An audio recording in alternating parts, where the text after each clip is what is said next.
Aloha! Hey, it's Julie Ziemelis, 365 Hawaii with Real Broker, and I'm with Amber Haley, also with Real Broker. And we are bringing to you the East Hawaii Real Estate Market Update with January numbers for this day in February, which on our side of the island is very foggy because they just had a massive eruption in Kilauea, but in the course, just the park, nothing crazy. And it already ended already. Yeah, we do have to be clear about that because the news might carry this, and say something crazy. Oh on my the God, mainland. East Hawaii is on fire. But the market is, it sounds like, though. Well, I don't know if I go that far, but I mean, more than it has been. Yes. Okay, so let's hear what's going on with the market. Amber. Okay, so these are the most. This is a big change from the last, I want to say, few market updates. Oh, good. Okay. We've done, I think. Okay. Definitely the last couple with what's going on the east side of the island. So we're going to talk about stats from the Puna district and the South Hilo district, and we are focusing on single-family homes. Okay. So let's start with the Puna district. Puna. Okay, so Puna is part of the island that is just south of Hilo. A lot of people refer to it as the Hilo side still, but it is where a lot of real estate transactions take place on this island. And if you are looking for affordable real estate in the state of Hawaii, you might be looking in Puna. Yep. Because it's some of the only left. Right. So the stats we've been watching in Puna, we have kind of been seeing a lot of slowing in the Puna market. Things have been sitting for a long time on the market the last few months. You know, we had the holidays, we had the election. And I did kind of predict it would start to pick up probably the closer that we get to spring. Okay. But we had also been seeing prices kind of, going down a little bit, stuff just sitting. But I've got some stats to report to you guys for all of the single family homes that closed in the month of January. So just over a week ago. So there were 65 single-family homes, and the median price on those homes was $385,000. Okay. Now, just to refresh your memory, on our last... For all you new people who don't understand what affordable housing in East Hawaii sounds like, go ahead. Or if you don't take, a lot of notes on the market updates, which I understand. But our last market update, it was $367,000. Okay. So the median value on homes that are closing has gone up. Okay. That is the first time I can say that in a little bit. And if we look back a year ago, the median price on all the single family homes that closed at the same time of year was $347,500. So that's a good amount, I would say. From $347,000 a year ago to $385,000, and a month ago from $367,000. That's pretty good. Yeah, and our days on market, which is something that we're paying a lot of attention to right now. So how long those homes sat on the market was 59 days. And that is a lot less than our last market update, where it was 81. 81, wow, 81. Yeah. You know what? I think it's because you and I have been telling people, go in there and make those negotiations now. And look at, maybe Amber is completely just, affecting the entire market. I would love to have that kind of power. I don't think I quite do, but yeah, maybe. Well, when people come up to me and say, I hear you and Amber saying there's an 8% sale on homes in East Hawaii. So, well, that's good. I mean, at least that means the market's starting to move over there. Yeah. Yeah. Speaking of sale on homes, this is kind of interesting too, because our final list of sales price for all those recent closings we have is actually 96.44%. Oh, it's going up. I feel like that's the highest I've seen in quite a while. I'm not saying it's high. It's not on average above asking or anything like that, but it's higher than it's been in our recent updates. And last month it was 92.56%, and a year ago it was 94%. So it's higher than both of those. Wow. So either that means sellers are pricing their houses correctly, or that people are realizing that they want to get in on the house that they want and giving a better price for it. So yes. Yeah, either way, what this is, basically saying to me is if I was a buyer right now looking in the Puna district, I would make sure I have talked to a lender, I have all my ducks in a row, I've looked at all my financing options, and that I'm ready to go, because I think that we will see this kind of continue over our next few market updates. I think that more buyers will be jumping in, and it will be a little more competitive. That being said, I still wouldn't say it's a very super competitive market at all. I think it's a great market for buyers still. So just because we are seeing the median price go up, and the days on market go down and all of that, and things picking up a little bit, that doesn't mean it's not still an excellent time for you to buy. There's still sellers willing to make a lot of concessions for you right now. And there's still a lot of buyers who are kind of hesitating, mostly because of mortgage rates. I don't know if you're running into that a lot too. Yeah, definitely. I think that sometimes people thought, because we said that the mortgage rates were going to go down in 2025, and everyone who's reading anything will notice that the interest rates aren't going to go down at least until 2026. So if you were going to move, and you really thought, maybe I need to get on with my life, then you're making that move. Yeah, and I think that's kind of the effect that we're seeing, is people starting to say, you know what, I just freaking bite the bullet and just freaking do it. Yeah. It seems, because we kind of did like a little, we're not in a buyer's market. It's not a strong seller's market, but it's still kind of like inking over to a seller's market, right? So if things start to change, and let's just say prices do go down, and just so you guys know, we did an investment video with Travis Green last week, and we had more views on that than I can imagine. Like 1,400 people saw that in like 3 or 4 days. Wow. So there's eyeballs on this island for investors. Yes. And as soon as something starts to change in the market, I think we're going to see a whole bunch of people coming in. So the people who are buying now, who are making these, getting a chance to come in and have a negotiation room, I think we'll get a chance to look back and realize they got into a pretty good part of the market. Mm-hmm. Right? Yeah. So, because once you guys start having to compete with investors, Lord.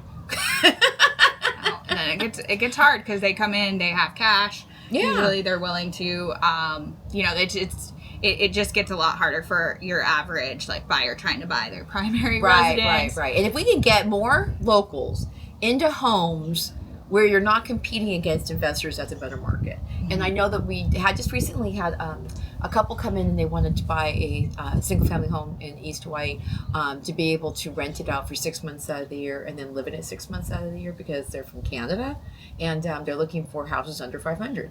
And the way to do that is to go to East Hawaii. And so I think that the word obviously is getting out too about the fact that when you look around the whole Hawaiian chain, $500,000 for a single family brand new home it's a deal, right? Yeah.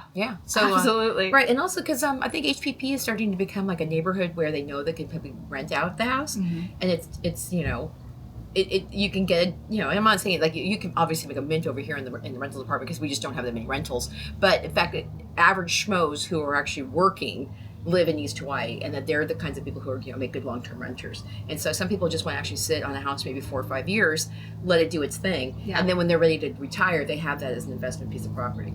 So yeah, absolutely. All right, shall we talk about the Hilo a little bit now? Yes, Hilo's always an interesting market. It goes up and down, up and down. It goes up and down. It's kind of, it's because we don't have as much, data points in Hilo, because there's not as many properties that change hands, that people aren't buying and selling as much in Hilo. The inventory is not as big in Hilo. So last month we had 16 single family homes close in the month of January, and the median price on those was $627,500, which is up also from our last market update where it was $604,000, and definitely up from a year ago where it was $497,000. There we go. So 16 homes sold in January. How many sold in December? 13. Okay, so a little bit. And 16 a year ago in January. Okay, so it's about average. It is about average with the amount of homes selling. These ones sat on the market for 80 days, which is more than our market update last month. We kind of have been seeing in a lot of our market updates for East Hawaii a little bit of opposite stuff. Right, where one seems to move and the other one doesn't. Yeah. So what was the, how much were those on sale for? So in Hilo, they were on sale for, this was a good sale in January. It was 89.77% list to sales price for 89? those ones that closed. 89. In the 80s. Have you heard that? I don't think we've ever said I don't think in the 80s. I'm trying to look to see if any other part of the island has had the 80s. Looks like South Kona a year ago was in the 80s for list to sales price. But that's the first that I remember ever saying an 80 number. So yeah, so things were selling under 10% off, 11% off. Yeah. That's crazy. That is kind of crazy. And, the median price still is higher, too. Yeah, so. Wow. Interesting. Well, maybe, and again, we always like to say, statistics are statistics. You got 16 houses, something happened. Yeah. Sometimes houses that have been sitting there for like 120, 140 days finally said, screw it, and they freaking just publicly said, like that house we talked about, the one that dropped $300,000. Yeah. Takes a couple of those. And then it changes your stats, right? Yeah. So again, I'm going to tell you guys a little, we talked about these, like, what tip can we leave you guys with?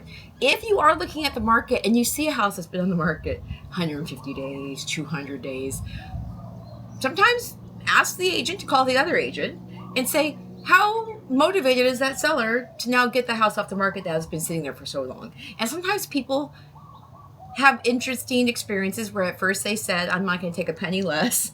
And then all of a sudden life starts to change. Oh, yeah. Yeah. Right? And so then they have to get off the island, or they have to sell it, or the longer that they sit on it, the more they have to pay their property taxes. They have to pay for holding costs. So, yes, So and it does change. Like, I've represented a seller very recently where they really had very little motivation to sell. Mm-hmm. Other than they were moving, but it was like they didn't need, the money right away. They could buy their other house. They were very, very unmotivated. And then after sitting on the market for a little while, then they were, their family was expanding, and all of a sudden they were very motivated. So yeah, like, different things can happen. Yeah, I mean, there's I guess I get this, you guys, too. And this is my West Hawaii experience. I've had two sellers say, I wanted to sell, but now the prices aren't really where I want, and they're going to sit there with it.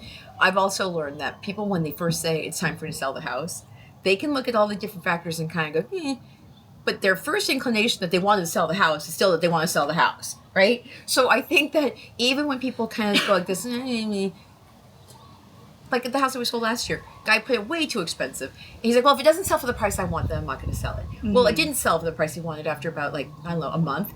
And then all of a sudden he's like, well, the reason we wanted to leave is because we wanted to spend more time with our grandkids. And the grandkids are not getting any younger. And even though I can't get the house price I wanted, my grandkids are important. So they dropped the price by $50,000 or $60,000 and got the house off the market. Yeah. So, that's why it's like sometimes you come in, you're the guy. This says, let me make the offer right when they're sick and tired of putting the house on the market and doing showings and doing open houses and everything else. So yeah. I do think there are a lot of properties in East Hawaii. I've seen a lot in HPP that I do feel like are overpriced. For this market still. And you do truly just know it because most of them that I see, they're great houses. Buyers like them, but they are overpriced because of the amount of days that they have on the market. And I can just, like, I can see it exactly when you kind of know right when it will sell for. And, so there are some opportunities. And I do think based on the property, obviously it's specific to the property because mm-hmm. the properties that are priced correctly are selling quickly. Yes. Yeah. Yeah. But based on that, you talk to me or Julie, we can let you know, we can show you the comps and, what it should go for. And it is good to get an offer in if you can. Something that they can work with once, even if they say, like, if the listing agent lets you know, oh, no, they really, really want this price. If something has been sitting long enough when they actually have an offer in front of them, if something to work with, mm-hmm. A lot of times you can at least get a counter offer. Right. Too. And, I don't think sometimes the public understands this because I didn't know this was the case. An agent calls another agent and can get more of the story about what's going on. Yes. And so sometimes you can get information like, I've had agents literally go like this, just make an offer. Yes. Just bring me anything. I'll just give me an offer.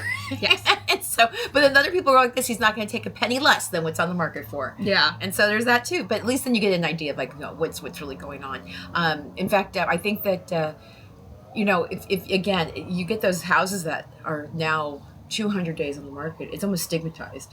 Yeah. Right? And so, today for a buyer. Yeah, so it's like, then you better be. It was 221 days. So yeah. It's like, what's going on over there? And no agent really wants to see a house on the market that long because they realize the market doesn't set the price for that one and something's wrong. And people say, well, what's wrong with the house? Well, it's usually the price. It's usually the price. Yes. Yeah, absolutely. So that days on market stat is incredibly important to look at. Yep. And you guys could look at that on your own, on Zillow, or if you're signed up for a market, a listing report from you. When you ask Amber to help you put up what's happening on the market, a listing alert, then you're going to get a chance to get an email and you're going to be able to see the stats. And then you look, while you're watching it in bed one morning, you go, hey, this has been on the market for a long time. Mm-hmm. That's when you call your agent. Yep, exactly. And, when we're talking, that's why it's like, it's kind of good for us to pay attention to those numbers too, because you can kind of get an idea based on, what we've been saying is normal to if it's been sitting on the market significantly even longer than that, you have even more negotiating power for sure. Yeah.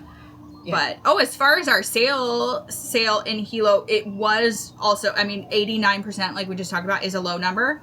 That's 5% lower than basically the month before and a year ago too. So it might be a one-off stat of just these homes, but it is a really interesting. Yeah. So we'll see how it goes for next month though too. But if you're looking in homes in Hilo, that might be just something for you to know, because that might give you some opportunities to say, maybe it's time to make a lower offer. But again, though, it just with only 16 sales, there's just not a lot of inventory. Mm-hmm. So you can't be too, wonky on the price, because there's not a lot to look at otherwise.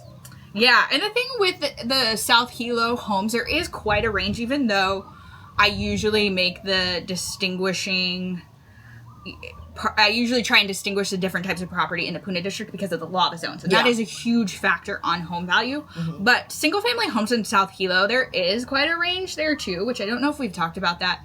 In terms of lot size, much. Yeah, or how old the house is? All of the above. I would say in general, like a generalization is most of the homes in Hilo are older. There's not a whole lot of new construction. However, there are some new construction, and they are priced quite high. You will find homes over $1 million, multi-million-dollar, even in Hilo, and then you'll find, $300,000, $400,000, $500,000 homes as well. So there is still quite a range. So you do need to keep that in mind when we're just talking about median sales price. Like, we are taking the median of a range of homes. It is a little bit easier, I'd say, in the Puna district, because it is a little bit more like pretty cut and dry. I could tell you pretty cut and dry, like, for Hawaiian Paradise Park versus Aloha, which is in Pahoa, but it is Lava Zone 3. It's the only neighborhood in Pahoa that is Lava Zone 3, and then everything else south is 1 or 2. There is just quite an easy way to kind of distinguish like property values based on the lava zones there. But yeah, it is quite a range in Hilo. But in general, most of those are older single family homes that are grouped in with those stats there. So, hey, speaking of, when I'm driving up out of Hilo to go towards Saddle Road, and you look on your left hand side, there's a whole new subdivision in there. Have you seen those? Are brand new houses? Yes, yeah. What's that called? And those, it might be Hilo Hillside, but there is also another one that is in there too. So, like by Kaumana area. Yeah, but even like as you're leaving town, you're going up. You know how you get to the end of Quantico, and then you make a left, and then you make a right, and then you go as you're heading towards Saddle Road. I think you're talking about Hilo Hillside. Okay. Yeah, it's on the side. Because I look over that thing, I'm like, those are all brand new homes over there. Yes, there are some brand new homes. The price point on the average, like new construction, if it's that neighborhood at least, is like, you used to be able to get something at 8,000 or 9,000, but a lot of them are listing over $1 million. Wow. Okay. Yeah, and they are like nicer new constructions with like custom upgrades and stuff on the inside for sure. It's not just like builder grade homes, but the prices on those are like maybe more than you would expect. Okay, more than I expected when I first started to see them come on the market. You have a little elevation, so you're cooler. Yes, right, and you're still near this. You're within like 10-15 minutes of jobs and city center and everything else, right? Yeah, so it's a really desirable area for a lot of people because of the cooler temperatures, and you kind of have a little bit more of like a country feel, like being not right in the heart of Hilo, but you're super close to it. Yeah. So one of these days we should do a video of like going through that neighborhood. That would be kind of fun. Yeah. Let us know if you guys want a video. Of newer construction in Hilo, because that's not a huge thing, but something people are interested in. Yeah. I'm sure. Yeah. A prettier house being able to be near all the beautiful things in Hilo. But I will say, if you are looking for a new construction in Hilo, you are probably not going to find it for $627,500. It's probably going to be quite a bit higher than the median price that we talked about. Yeah. And also, again, if you're in the position where, and I just get these phone calls, as you know, people who are saying, I don't want a mortgage. I'm coming over from selling my house on the mainland. I'm getting a little bit older, and I just want to go someplace where it's just going to be an easy way to live my life without a heavy mortgage. And so they're in that $450,000, $500,000 range. And so, Puna will have a lot lot of options for you in the $450,000, $500,000. Right, and then you, like you said, like an HPP, you have an acre of land, and a lot of people say, I just want to plant my own food. I want to be able to run around my yard with lots of space around me, and that's available in HPP, right? Right. Yeah. So, yeah. Okay. Yeah. So very popular. Maybe too much room down in, like Nana Estates or whatever, with, some of the, because people are like this, I want like 3 acres around me. I'm like, well, you can get that at Orchid Land Estates, I guess. Orchid Land, Hawaiian Acres. Hawaiian Acres. And I always kind of say, you know what, be careful how much land that you ask to be around your house, because then you're in charge of it. Yeah, it sounds really nice, but then it can be some work. Right. So if you're going for, especially if you're somebody who's retiring and wants something very low maintenance, that is something to keep in mind. Right. So maybe you don't. But some people retire and they want to be able to tinker in the yard. I'm like, well, sometimes more than an acre is a lot more than tinkering. It becomes now you're a landscape architect, you're a landscaper, you're the... Yeah.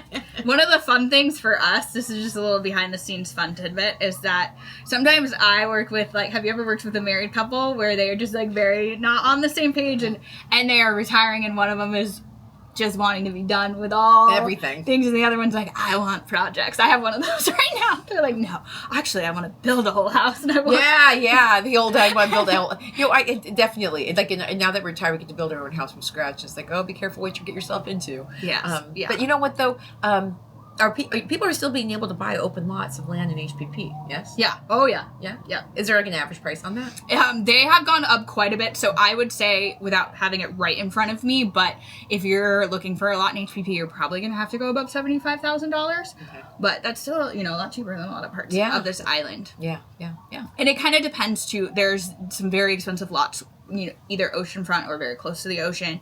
They're actually smaller than the 1 acre. Mm-hmm. And there are some lots that are actually more than an acre, very few, but sometimes those come on the market. Those are usually more. But yeah, you can get like a fairly affordable lot. You can still get a pretty affordable lot if you're willing to go to other neighborhoods like toward Volcano or on the other side of the highway. You can get pretty affordable Zone 3 lots still, but you just have to want to live there because it's not for everybody. Yes, another thing too, people remote. When you start getting out into the boons, it's more boony than you would expect even on the mainland. It's like pretty far off the road, and you're far away from like the city services that you expect, because even HPP doesn't act like a real city, you guys. It's a subdivision. Yeah. So that's another thing too. There's 2 people that are saying, oh, I want to buy this house. They have not been to East Hawaii, but they're convinced that they want to live there because of the price point. So I'm like, hey, go and look around. In fact, one of the gentlemen is actually here. He's actually touring around, looking to see if that's something. He was thinking of Ocean View to start with and realized, Ocean View. So now he's over running around, East Hawaii, Zone 3 experience. And if you know nothing about real estate on the Big Island and you just go off of the neighborhood names, like, you might be surprised. Because Ocean View does have ocean views, I will say that. Yeah, it does. But like Hawaiian beaches, like, maybe people think it's a neighborhood with a beach. That would make sense. Hawaiian beaches, but it is not. There is no beach. Yeah. Just so everybody, just to be clear, like Hawaiian beaches in East Hawaii, there is no beach in that neighborhood. Yeah. I went to a comedy show, and the guy was like from like Pennsylvania or something, and he said, so I see. He's like, okay, where is everyone from? And everyone's like, oh, I'm from Hilo, and then someone's like, oh, Hawaiian Paradise Park, and he's like, oh, really? That sounds like something right out of Disneyland. He's like, but let me guess, it probably really is in Hawaiian Paradise now, is it? And everyone starts to laugh in the audience because all local, because it's like, it's on a flat lava field. You're not next to the ocean. There's a few people who are, but it's not like here in in our area that we have stadium views of the ocean. Yeah, everybody up here probably has a stadium view of the ocean view. Yeah, but with HPP, you're flat. Yeah. There are like a very few properties that have like a peekaboo ocean view, but it's not the usual. Unless you are oceanfront or have the peekaboo view, pretty much not ocean view. Hawaiian Paradise Park is getting a new park. I did a video on it. Are they actually going to do it? A while back, and it's like still moving forward. It is years out though from when it'll be done, but it looks like it's going to be pretty fantastic for residents and for everybody who lives anywhere on the east side of the island. Like, it looks like it's going to be really good, assuming it goes through. But we'll have people push some effort on that. That would be, I saw like the drawings for it. It looks like an amazing place for everyone to go to. And again, because they need a community gathering spot. Yeah, there's not a lot of like community gathering spots in Puna. It is like a big need for the community, so I think it'll be great if it goes through. It's a big need in West Hawaii too. Don't get me started on infrastructure, but Hilo definitely has the more beautiful parks. It definitely has beautiful parks. Yeah, I hear a lot of things about the parks over here. Yeah, well, I was in Oahu and it was sad because they have the best parks in Hawaii is in Oahu. Because they planned that back in the 1800s. The huge parks, beautiful like beach parks. And you know, you don't move to Hawaii for the infrastructure.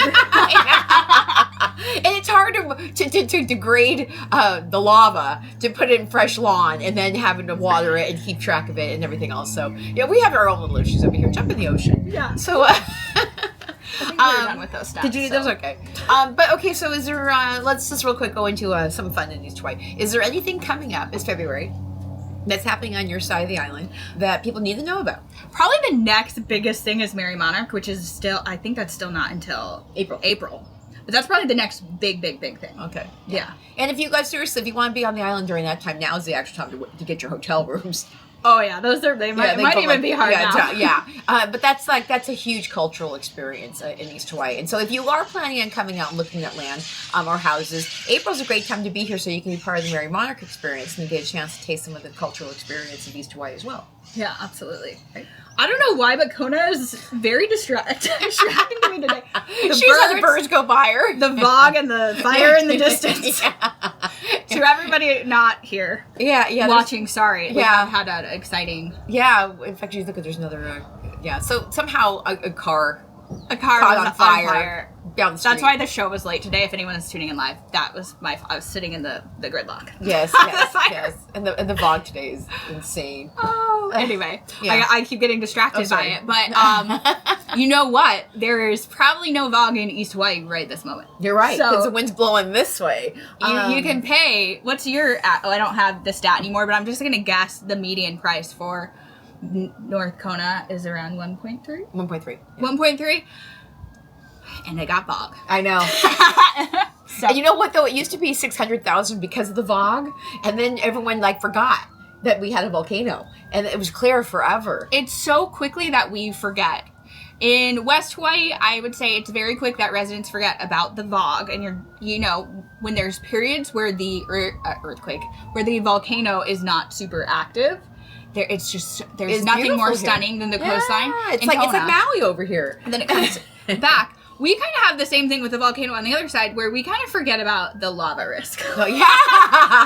How quickly we forget, and then we're like, oh wait, is this gonna come up in a rift zone somewhere? So that's life on an active volcano. Yes, exactly. Volcanic island. Well, and that's the reason why I think Big Island was the most affordable island of all the Hawaiian islands, because people were like, oh, what's it like to live on a volcanic island? Well, you get the VOG in West Hawaii, and you get the lava zones, and worrying about your house getting mowed down by a lava flow. Yes. Right, in East Hawaii. So you get one or the other. You could live on the Hamakua coast.